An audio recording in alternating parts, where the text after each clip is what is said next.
네, 안녕하세요. 안녕하세요. 안녕하세요. 감사합니다.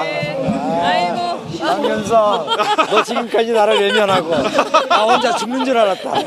아닙니다. 예, 스타는 또 이제 후반부에 등장하기 때문에 조용필이 늦게 나오잖아요. 아니 조용필이. 그때 평당한 인터뷰에서 네. 거기서 바람 잡았잖아. 그러고 난 다음에 시작된 거야. 그때는 아직 결심도 안 했을 때야. 그러니까요. 아, 그래요. 네, 네. 제가 끌어냈죠. 그러고 난 다음에 망했어. 아유, 뭐 무슨 말씀을 이렇게 하세요? 지금 뜨겁게 달아오르고 있는데요. 우리 독자들한테 아주 네, 인기가 많더라고요. 인기가 많아요. 그래요? 빨리 가서 뵈라고 그런 말씀 많이 일단 해주셨습니다. 우리 독자들이 알겠지만 네. 광창아가 누구인가에 대해서 본인이 좋습니다. 한 1분 정도 광창아는 네. 이런 사람이다. 뭐 이미 많이 알려져서 제가 뭐 새삼스럽게 얘기하기 독자들은 다 알고 있을 겁니다. 저는 운동권이고 이해찬 총리의 정무비서관, 네. 한명숙 총리의 정무수석, 그리고 친노 또 뭐 있더라 하여튼 뭐 등등 그걸로 살아왔습니다. 그 이력으로 지금 이 상황을 돌파해내고 그 또 지금 전국에서 많은 그 지지자들이 모여들고 있어요. 너무나 간절하고 절박한 것 같아요. 그런 절박함이 저로 하여금 더 하루라도 더 뛰게 만들고 더 열심히 달리게 만드는 것 같아서 어깨가 무겁습니다. 제 이 한 몸에 야권의 총선 승리, 대선판 정리 이게 다 걸려 있다고 생각하니까 정말 어깨가 무겁습니다. 네. 그 오마이뉴스 독자 여러분 제 마음하고 다를 바 없다고 생각하고요. 네. 예, 팥장이 진작 찾아와서 나를 좀 더 띄워줬어야 되는데 아니 지금 제일 핫한 시기에 찾아왔어요. 사실은. 그렇습니다. 네. 지금 뜨거웠을 때. 상황이 아주 괜찮습니다. 사전 투표 전날. 맞습니다. 근데 투표 말씀하신 거 보니까 예. 노원병 후보이긴 하신데 전국적으로 관심을 받고 있으니까 제 한 몸에 다 달린 것 전국구 같아요. 후보랑 마찬가지예요. 맞습니다. 네, 어떠세요? 나는 운동권이다. 나는 친노다. 노무현과 김대중과 함께 일했던 사람이다. 이런 네. 말씀을 하셨습니다. 지역에서 이번 선거를 앞두고 야권 분열에 대해서 굉장히 걱정하는 시민들도 많고 그런데요. 네, 많습니다. 직접 여전- 만나보는 시민들, 민심이 좀 어떤 얘기를 제일 많이 호소하시는지 궁금해요. 여전히 이 분열되고 이 상황으로 말도 안 되는 상황을 조성한 데 대해서 정치권에 굉장히 책임을 묻습니다. 그것이 예.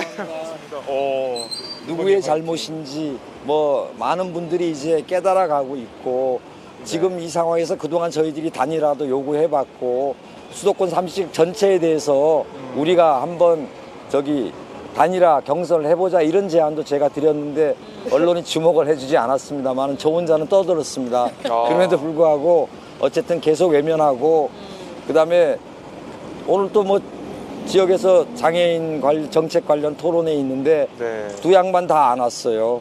그리고 선거운동은 딴 동네 가서 하고 표는 또 상계동에서 달라 그러니까 상당히 상계동 주민들이 자존심도 상해하고 이런 상황입니다. 제가 어쨌든 아직은 3등이에요. 솔직하게 얘기합니다. 저 3등입니다. 3등인데 이미 저희들 내부에 여러 가지 발표되고 있는 것보다 더 정교한 자료에 의하면 이미 20%대를 돌파해서 임계점을 돌파하기 시작했다는 것들이 저희들의 판단이고 요번 주 안에 치열한 333 구도로 간다 이렇게 생각을 하고 있습니다. 그게 저의 목표이고 네.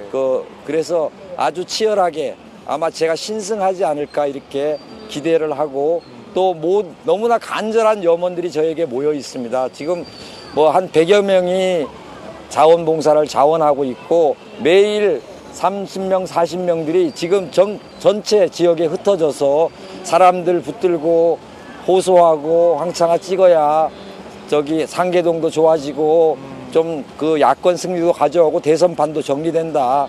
지금 상황은 어쩔 수가 없다. 단일화가 안 됐으니까 표를 모아줘야 된다. 이렇게 호소하고 다니고 있습니다. 저는 이런 진정한 호소 간절함이 상계동 유권자들에게도 통하지 않을까 이렇게 생각을 하고 있습니다. 네. 저는 개인적으로 국회 도서관장 하셨잖아요. 예. 근데 제가 상당히 시성적이죠, 예. 사실은. 국회 도서관장 하실 때 네. 굉장히 많은 일을 했어요. 예, 어린이들을 위한 배려 공간도 예, 만들고 그렇습니다. 문화 행사도 많이 하고 했는데 그것도 별로 언론이 주목해주지 않았어요. 그죠? 그렇죠. 네. 저는 거의 투명 인간으로 유일하게 그때 주목해 준 게 장윤선의 팟짱입니다. 그것도 평당원으로. 네. 뭐 그 경력 소개는 시켜주지도 않고 평당원의 입장에서 평당원으로. 얘기하려고 했습니다. 그때 저는 사실 굉장히 절박했습니다. 이 상황, 특히 탈당하고 새로운 당으로 갈라지게 되면 정말 그것이 가져올 재앙적 상황, 이 부분들을 막아야겠다는 일념으로 나서게 됐고, 뭐 제가 꽤 높은 직위도 했음에도 불구하고 평당원의 자격으로 출연까지 해서 많은 사람들에게 호소했는데, 그때 내가 네. 얘기한 대로 맞아요. 네. 정말 거의 제가 철학관 세워야 되겠어요. 네. 그렇게 가고 있습니다. 앞으로의 상황에 대해서도 제가 지금 하는 말이 결코 거짓이 아니다. 네. 그런 상황으로 되어 갈 거다. 이런 것들을 믿어주시기 바랍니다. 사실 기자들은, 정치부 기자들은 선거 때가 되면 황창화 시장 수석을 꼭 만났어요. 왜냐하면 이분이 사실은 야권의 숨은 전략가거든요. 그래서 이번 판세 어떻게 되냐? 그럼 대충 맞아요. 자, 오늘도 한번 들어보죠. 이번 판세 빨리 얘기해 주세요. 이게 상계동 말고 전체 네. 판세가 굉장히 위중해졌어요. 사실은 요즘 전체 판세를 볼 틈이 없었습니다. 그래서 바쁘셔서. 전국적으로 내가 판세 분석은 못하겠어요. 네. 솔직한 얘기입니다. 그렇지만 상계동에서 사람들 만나면서 느끼는 체감, 민심, 이런 부분들은 특히 안철수 의원에 대한 실망감은 다른 지역보다 더 큽니다. 이 지역은. 그가 예. 그래서 제가 저녁에 사람들 만나고 뭐 카페나 호프집이나 이렇게 들러보면 저는 그것만 보면 저는 그냥 10배 될 것 같아요. 느낌이. 아주 좋습니다. 그리고 너무나 이제 미워하기 시작했어요. 이제는 애증이 아닙니다. 그리고 그래서 누군가를 막 씹고 있는 거군요. 안주입니다. 그래서 그러면서 저보고 꼭 이겨달라 이런 얘기를 합니다. 여전히 고민하고 계신 분들이 많아요. 왜냐하면은 이렇게 하면 어부지리를 저들에게 주는 게 아닌가. 특히 이곳이 야당 강세 지역이기 때문에 전체 민심은 저희들에게 와 있는데, 그런데 제가 보니까 순 가짜 야당이에요. 저 야당 껍데기만 야당이고 야당인 척 하는 야당이다 이렇게 생각하고 저의 촉을 빌리면 향후에 저쪽으로 합당하지 않을까 하는 생각도 저도 들어요. 실제 과거에 3당 합당 그런 전례가 있지 않습니까? 네. 그가 가질 수 있는, 이미 이쪽에서는 인심을 잃어서 더 이상 쳐다보지 않습니다. 저는 야권 지지자들이. 예, 쳐다보지 않고 안철수 후보가 나중에 당선된 다음 혹은 당선이 안 된다 하더라도 새누리당으로 갈 가능성이 있다. 예, 그런 내가 보기에는 그가 마련할 수 있는 유일한 정치적 활로는 그 길밖에 없지 않겠는가 이렇게 생각합니다. 그러니까 대권 후보가 되기 위해서 예, 신3당 합당을 추진할 가능성이 있다. 그럴 가능성이 있습니다. 그래서 그런 부분들에 대해서 여러분들이 그가 하는 지금 행보, 뭐 태도, 여러 가지 정책 보면 정말 오히려 그쪽에 가깝다는 생각이 듭니다. 이 부분들에 대해서 속지 마시고 제대로 봐야 된다 이런 생각이 들고요. 네, 금방 그걸 촉이라고 하셨는데 그동안의 촉에 의하면 그동안의 촉이 어느 정도 맞아왔습니까? 상당히 아니 맞아왔습니다. 근데 진짜 기자들이 선거 앞두고 꼭 판세 분석할 때 멘트를 꼭 따는데 그때 그러세요. 야 관계자로서 내 이름 쓰지 마. 지금 말씀하신 게 어떤 경쟁 후보 경쟁 후보를 조금 부정적으로 평가하기 위한 그런 것일 수도 있고 아니다. 오히려 여기 와서 구체적으로 같이 경쟁을 해보니까 더 구체적 근거들이 온다. 이렇게 할 수도 있는데. 만나보니까요. 네. 어쨌든 토론도 지난번에 TV 토론도 같이 한번 해봤고 오늘 토론에는 또 참여하지 않았지만은 네. 저한테 뭘 물어보냐면요. 원래 공약 뭐 선관위에서 하는 거니까 네. 아주 드라이한 내용이죠. 근데 공약을 가지고 묻게 돼 있었어요. 후보들의. 네. 그래서 저는 그런 것들을 묻겠지 생각하고 있는데 느닷없이 네. 운동권을 내세우셨는데 운동권 안철수 후보가? 네, 저한테 질문이 그거예요. 네. 운동권을 내세우는데 뭐 그거 존중하지만은 지금 시대 정신에 맞느냐 이런 식의 요지의 질문을 하더라고요. 약간 기가 막혔어요. 저는 더군다나 이건 룰 위반이기도 했어요. 제가 순진한 척 하면 아 제가 이러면 안 되지. 이거 생방송으로 나가는 거야? 네. 네, 생방송 나오고 있습니다. 130개국. 아, 제가 보여드릴게요. 그거는 좀 나오고 있어요. 잘라주고. 네. 아, 못 잘라, 못 잘라. 못 잘라. 이미 나갔어요. 이미 나갔어. 네. 그 아, 이게 근데 우리 저 뉴스거리야 자막거리 네. 네. 황창아 네. 안철수 총선 후에 3당. 새누리당 네. 갈등. 네. 하여튼 제가 보니까 굉장히 말은 굉장히 순진하고 이렇게 보이는데 의외로 이렇게 슬쩍슬쩍 이상한 좀 행동을 한다 이런 느낌을 저는 받았어요. 하여튼 네. 왜 거기서 공약, 그래서 제가 그렇게 대답했습니다.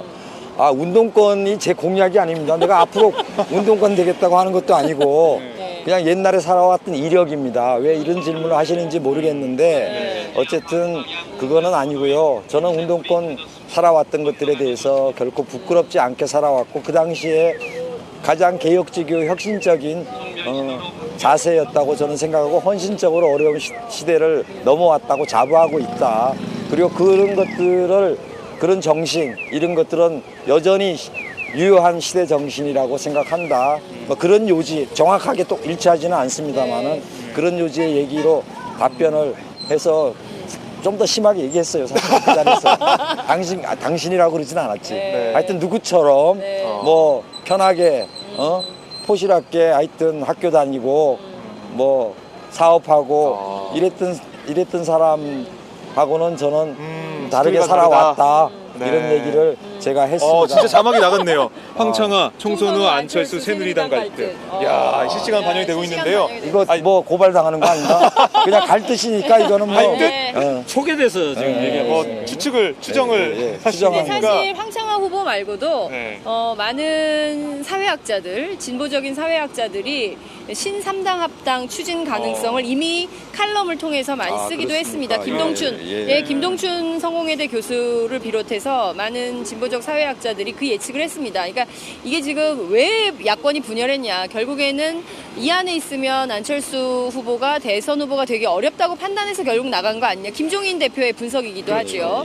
그래서 그대로 간다면 결국에 자신의 대선 후보로서의 생각을 끊임없이 밀어붙이려면 결국 신3당 합당까지도 추진할 가능성이 있다. 이것은 이미 진보 사회학자도 했어요. 마음 놓으세요. 네, 걱정하지 마시고요. 근데 제가요 네. 정말 그 지금까지 명함 한 장 들고 네. 여기까지 왔습니다. 네. 근데 놀라운 일례자 놀라운 상황들이 벌어지고 있어요. 기적이 만들어지고 있다고 저는 생각합니다. 어떤 기적이 예. 어떤 기적?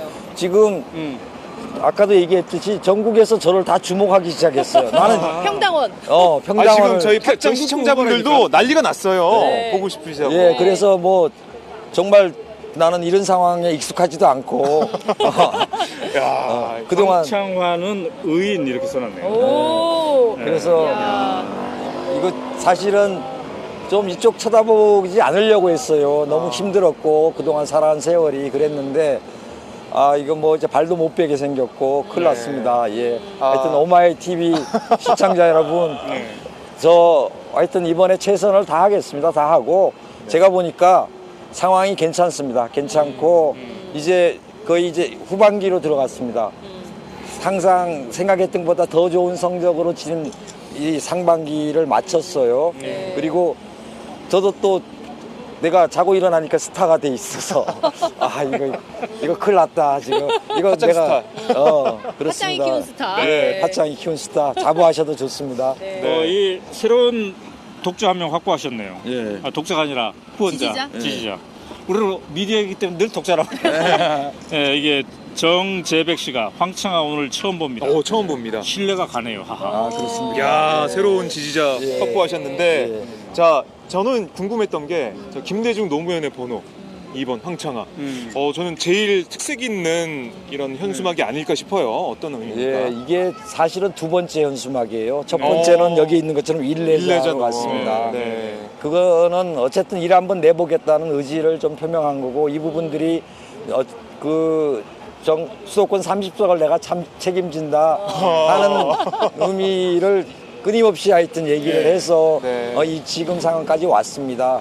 그 다음에는 이제 저희들을 지지하는 분들이 여전히 고민하고 계세요. 어부질이 준다. 그런 부분들에 대해서 저로 결집시키고 가자 하는 그런 노력의 일환이라고 이해해 주시고 네. 어쨌든 김대중 대통령님, 노무현 대통령님 제가 하루는 이렇게 딱 집에 가서 선거운동 끝나고 누워 있는데 네. 지금까지 굉장히 어려움을 겪을 때마다 많은 분들의 손길이 와닿더라고요. 정말 처음에 이 무슨 후원회 같은 거 꾸려야 되잖아요. 네. 그거 꾸리는데 왜냐면 늦게 출발했기 때문에 사람들이 이미 다 나가 있어서 네. 구할 수가 없었어요. 그런데 임채정 의장님한테 가서 후원회장 맡아주십시오. 네. 이게 될지 안 될지 저런 데 나가서 아마 더군다나 자기 지역구이기도 하셨고 한데 맞아요. 예전에. 선뜻 두 말도 없이 저를 내가 맡아줄게 이렇게 말씀하셨고 네. 또 이제 막 저기 뭡니까 사무실 개소식 이런 거 하는데 저는 정말 손발도 없어서 네. 힘들었어요. 그런 상황에서 선뜻 문성근 선배 와서 하루 종일 목이 터져라 외치다가 목에 피 났잖아요. 그래서 성대 출혈? 그래서 그렇네요, 우리 장윤석 장윤석 기자 예, 성대 그래갖고 출혈. 처음에 나한테 의사가 메모를 전해주더라고요. 말 시키지 말라고. 그리고 3일 동안 묵언을 해야 된대요. 그 다음에 3일이 지나서 나는 전화로도 해볼까 하는데 메시지가 왔어요. 문성근 선배한테서 3일 더 묵언해야 할 듯.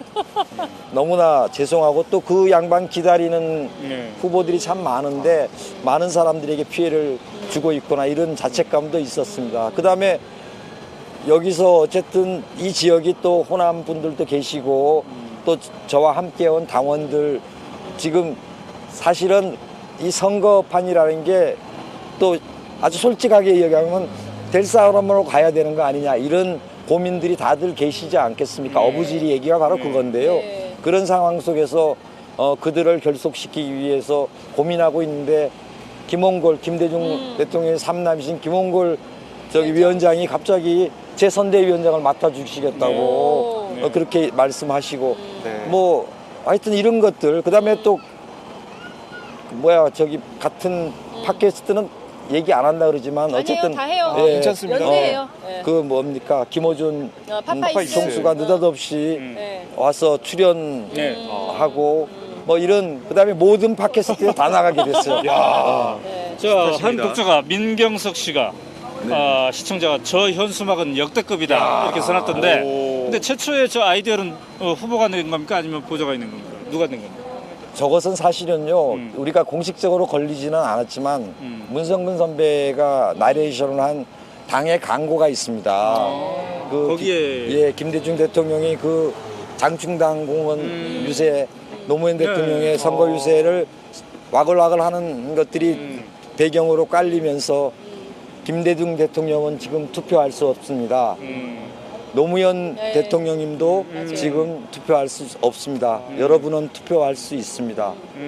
여러분들이 투표하셔서 세상을 바꿉시다. 이런 내용의 그래서 마지막에 김대중의 번호, 노무현의 번호, 기호 2번 황창화 이렇게 돼 있는 그 광고가 있습니다. 그래서 거기에서 착안해서 우리 지지자들, 야권 지지자들 전통적으로 정권 교체 이루었던 이 지지자들을 모아보자는 의도입니다. 이제 지금 그 결집이 이루어져 가고 있습니다. 거의.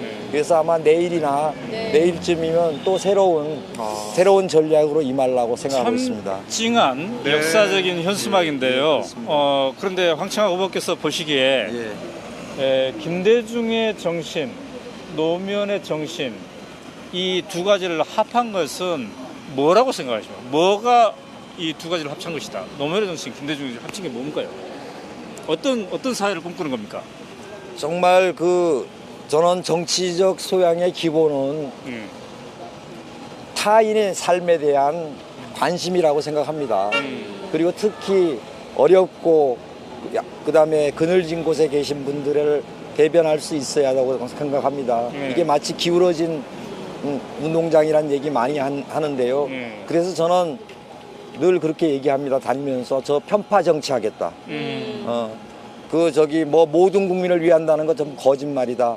나는 편파적으로 정치할 겁니다. 99% 국민들을 위하는 정치할 겁니다. 서민을 위한 정치하겠습니다. 이렇게 얘기하고 있습니다. 저는 그 정신이라고 생각하고요. 그래서 세상을 바꿔내고 정말 더불어 잘 사는 세상, 우리 사회, 정말 저기 여기도 상가들이 많은데 다녀보면 너무 가슴이 아픕니다. 네. 그리고 정말 IMF보다도 힘들다는 얘기를 많이 하고 있어요. 이 말도 안 되는 상황에서 그리고 야권이 분열되어 있지 않다면 과반수 충분히 과반 의석을 획득할 수 있는 이 절호의 기회를 예. 우리가 지금 놓치고 있는 겁니다. 정말 가슴이 아픕니다. 이 상황 이거를 어쨌든 제가 이제 하여튼 막 끌어내려서라도 하여튼 10석이라도 전체적으로 네. 올릴 수 있는 이런 노력들을 끝까지 해보겠습니다. 안 되면 할 수 없죠. 뭐 저는 최선을 다합니다. 예. 자, 우리 이제 안철수 후보 얘기도 했습니다만 또 이제 새누리당에서 이준석 후보가 예, 등장했단 말이죠. 예. 조금 아까 우리가 그 연설을 듣고 왔습니다. 예, 예. 연설의 한 대목이 새누리당이 민생을 살리는 정당이다 이런 표현을 했는데 그래서 새누리당을 선택해달라 그런데 거기에 대해서 한마디 하신다면 어떤 얘기를 하겠습니까? 그 친구가 사실 걔네가 아니지. 자꾸 버릇이 돼서 그 후보의 아버지가 저랑 동갑입니다. 그리고 동네 돌아다니는 거 보면 아마 이게 본인들의 전략인지 뭔지는 모르겠는데 주로 아버지 엄마가 다녀요. 이준석 후보의 예. 그리고 본인이 좀 너무 어려 보여서 그러는지 그게 나가면 결코 도움이 안 된다고 생각해서 그런지는 모르겠습니다만 공식 행사 이런 데는 나타나서 여러 가지 하고 지금은 조금 다니는 거는 같은데 어쨌든 잘 안 보여요. 보면. 예. 그리고 주로 부모님들 뭐 자기네들 말로는 여러 가지인데 지원 유세도 나간다 그러는데 나가는지 그건 전 모르겠습니다. 근데 하여튼 그렇습니다. 그래서 처음에 나는 걔네 아버지가 후보로 나온 줄 알았어요. 예. 뭐 그런 상황인데 그거 말이 안 되죠. 사실 그렇게 엄마 아빠가 선거운동을 대신해 주는 겁니까?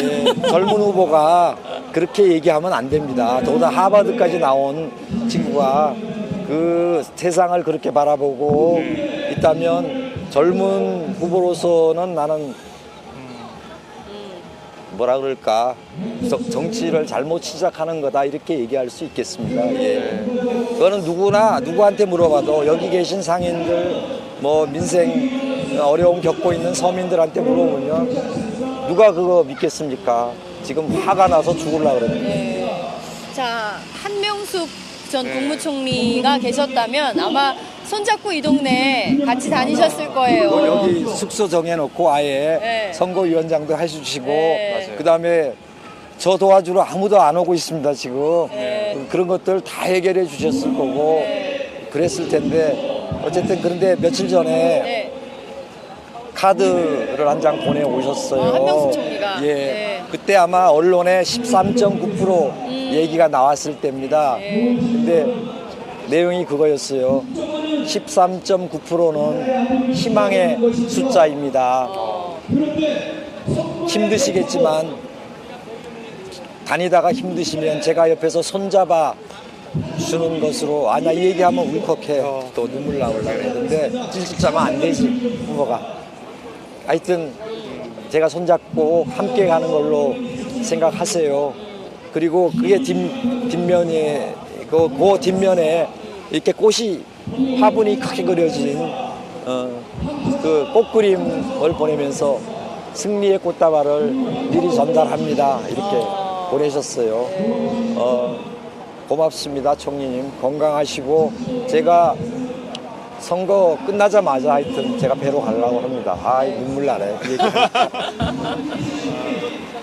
장윤선이 웃기기도 하지만 울리기도 해요. 죄송합니다. 네, 괜찮습니다. 뭐, 듣고 있는 저희도 네, 지금 울컥합니다. 울컥해요. 예. 네. 참 억울한 사건이고 이것도 이제 네, 이쪽으로. 예. 그 길이 좁아요 여기가. 네, 여기 역광 아닙니까? 괜찮습니까? 아이고. 네, 더 오시죠. 예. 자, 그런데 이 동네도 봤더니 아직 내일 사전선거일인데 여러 야당이 출연을 했네요. 예, 야권 예. 단일화는 이제 끝난 거죠? 사실은요. 진보 정당들. 진보 정의당 쪽 후보는 제가 오랫동안 지역에서 같이 봐왔고 활동했던 후보입니다. 그런데 그래서 저하고도 사실은 얘기가 많이 나눌 수 있고 나눴던 후보예요. 이 네. 선거와 관계해서 단일화와 관계해서도 얘기를 나눴던 후보인데 지금 그 중앙에서의 방침에 매여 있습니다. 제가 보기에는. 그래서 그다음에 한동안 나왔던 또 특히 조선일보에 나왔던 여론조사에 좀 혹했던 면이 있어요. 그거는 나는 안철수 후보도 거기에 지금 거기 40몇 프로로 나왔던 조사 내가 조선일보 조사에? 데이터 보니까 수는 엉터리던데 500샘플 갖고 뭐 이러던데 하여튼 거기에 꽤 이제 나왔어요. 그래서 그 이후에는 확 떨어졌습니다. 실제 평상시대로 다른 이후의 조사에는 돌아갔는데 이런 부분들이 아마 그다음에 특히 중앙에서 이런 단일화의 문제나 이런 것들을 잘 점해주지 못한 거 이런 것들이 아마 그런 것들을 좀 저해하는 요소로 작용했고 지금 진도가 많이 나왔죠. 너무 많이 나와서 본인도 어쨌든 그런데 본인이 될 거라고 생각은 안 한다고 얘기하고 다니고 오늘 뭐 장애인 토론회에서도 어쨌든 좀 실제 가능성이 있는 부분으로 표를 모아야 되지 않겠는가 이런 얘기를 제가 호소했고 그 부분에 수긍하는 그런 상황들입니다. 다른 후보들도 마찬가지고요. 네, 이 그렇습니다. 은수라는 시청자가 문재인 대표가 여기에 유세오시면 좋을 텐데 이렇게 얘기했는데 근데 또 그러면 너무 안철수 후보를 너무 자극한다고 할 수도 있겠네요. 정말 부담감 있겠네요. 정말 그래서 저는 뭐 제가 뭐라고 얘기는 못 하겠습니다. 근데 저는 뭐 어쨌든 숟가락 하나라도 필요한 시점이어서 뭐든지 받습니다. 다. 뭐 김종인 대표가 와도 나는 받습니다. 그거 중요하거든요. 근데 지금 보면 다들 여기에 오는 것들에 대해서 특히 대표급들은 부담을 느끼시고 계신 것 같아요. 저 이해합니다. 안철수는 내가 상대하라고 지금 다들 떠들고 있습니다. 야, 이제 막중한 임무를 가지고 그리고 계십니다. 또 와서 안철수가 언론에 오르내리는 것 자체가 그분을 키워준다고 생각하는 것 같아요. 네. 실제 비중에서는 그 정도도 아닌데 왜 대표급들이 와서 언론에 자꾸 띄워주냐 이런 생각도 하고 있어서 아주 심오한 전략 하에서 안철수는 황창하에게 맡긴다 이런 게 지금 이루어지고 있는데 저는 죽겠습니다. 고생이 많으신데 아니 내일 문재인 전 대표가 광주 호남 일정으로 1박 2일 동안 내려가게 됩니다. 그 소식 듣고 좀 어떠셨는지. 저는 나는 도움이 될 거라고 생각을 합니다. 왜냐하면 여기도 호남 분들이 많이 있습니다. 호남에 다 저 밀고 있거든요. 지금 나름대로 불이 붙었고 그래서 저는 그런 부분들이 제가 뭐 친노라서 저기 싫어하겠습니까? 그렇지 않습니다. 상황들을 누구보다도 잘 아시고 또 강주라는 데가 정말 민주화의 성지고 누구보다도 정말 김대중 대통령이 뭐라 하셨습니까? 노무현 대통령 돌아가셨을 때 내 몸의 절반이 무너져 내리는 것 같다고 말씀하셨거든요. 그걸 아시는 분들입니다. 저는 저희들을 지지하는 모든 부분들을 제가 김종인 대표 부르 오시겠다 그러면 환영하겠다고 얘기하지 않습니까? 그런 부분들을 다 모아내야 됩니다. 그래서 그 쫄가리만 가지고 이길 수 있는 문제는 아니라고 생각하거든요. 그래서 다 모아내야 되기 때문에 뭐 어떤 분이건 어제 정장선 본부장이 최초로 저한테 왔어요. 오셔갖고 뭐 하여튼 강력하게 지원하겠다고 선언하고 가셨고 실제 여론조사도 내부에서 안심번호로 충실하게 해서 저거 해주시겠다 이런 말씀도 하셔서 저는 뭐 굉장히 감사하게 봤습니다. 뭐 지나간 일은 지나간 일이고 앞일이 중요하고 그다음에 총선 끝나고 제가 어떻게 갈지는 하여튼 가봐야 알죠. 네, 지금 뭐 당이 매우 어렵고 그리고 사실 그래요. 그러니까 문재인, 김종인 투톱 체제로 좀 이 선거를 화합의 정치로 풀어야 되는 거 아니냐. 새누리당은 전부 읍소 전략, 막 무릎 꿇고 사죄하고 말이죠. 그리고 최경환과 김무성이 손수조를 들어 올리고 뭐 이렇게 껴안고 뭐 이렇게 일단 뭐 박터지게 싸우더라도 일단 선거 앞두고는 전부 일치단결하는 모습을 보여주고 있는데 반면 지금 같이 다니지도 않고 있거든요. 그런 모습을 보면 좀 야권의 전략가로서 어떤 생각이 좀 이게 승리하는 전략인지 패배하는 전략인지. 뭐 승패 여부가 거기에 달려 있는지는 모르겠지만은 지금 장윤선 우리 그 분석 뭐라 그래야 돼? 기자. 장윤선 내가 윤선아 이랬거든. 그 장윤선 기자의 분석이 맞습니다. 나는 손잡고 다니는 거 뭐 괜찮다고 생각합니다. 그리고 이런 것들이 지금 사실은 특히 우리 상계동 지역을 생각하면 노원병 지역을 생각하면 여기는 전국의 파고 그다음에 중앙당의 지지 이런 것들이 바로바로 영향을 미치는 곳입니다. 여기 다른 지역 총선하고 달라요. 여기는 완전히 대선급으로 치르고 있습니다. 그래서 뭐 하여튼 되게 골 때립니다. 자, 저희가 이렇게 총선 처음 치러봐요. 정말 그러니까 대선 후보랑 붙었잖아요. 네, 그러니까 뭐 대선 후보급이야. 대선 후보급으로 이 선거 정말 최선을 다하고 계신데요. 저희가 너무 오래 좀 붙잡고 있었던 것 같습니다. 지금도 유세가 또 있어야 될 것 같은데, 자 끝으로 저희 카메라 보시면서 예, 예, 시청자분들께 한 말씀 예. 해주시죠. 여러분, 제가 열심히 하고 있습니다. 여러분 기대에 어긋나지 않도록 결과를 내오기 위해서는 조금 더 저의 손을 붙잡아 주시고 저를 격려해 주시고 또 따뜻한 눈길로 보살펴 주셨으면 좋겠습니다. 저에게 너무나 많은 간절하고 절박한 염원들이 와 있습니다.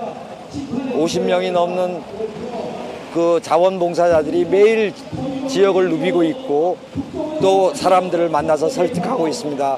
혹시 상계동에 지인들 계시면 연락해 주시고 제가 사실은 저한테 연락처 주셔도 전화할 틈도 없습니다. 여러분들이 직접 설득해서 전화기 돌려주시고 또 찾아주시고 혹시 상계동에 오셔서 호프집이라도 가시거나 하시면 황창아 브라보 저를 안주 삼아서 얘기도 해주시고 주변 사람들에게 관심도 기울여 주시고 해서 총력을 기울여서 이 상황들을 극복하고 상계동에서 일어나는 그런 것들이 이루어진다면 상계동에서 여러분들은 새로운 선거혁명, 새로운 기적을 목도하실 수 있다고 저는 확신합니다.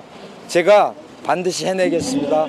감사합니다. 오마이TV 여러분 사랑합니다. 이렇게 해야 되나? 네, 고맙습니다. 저희 감사합니다. 사랑합니다. 네.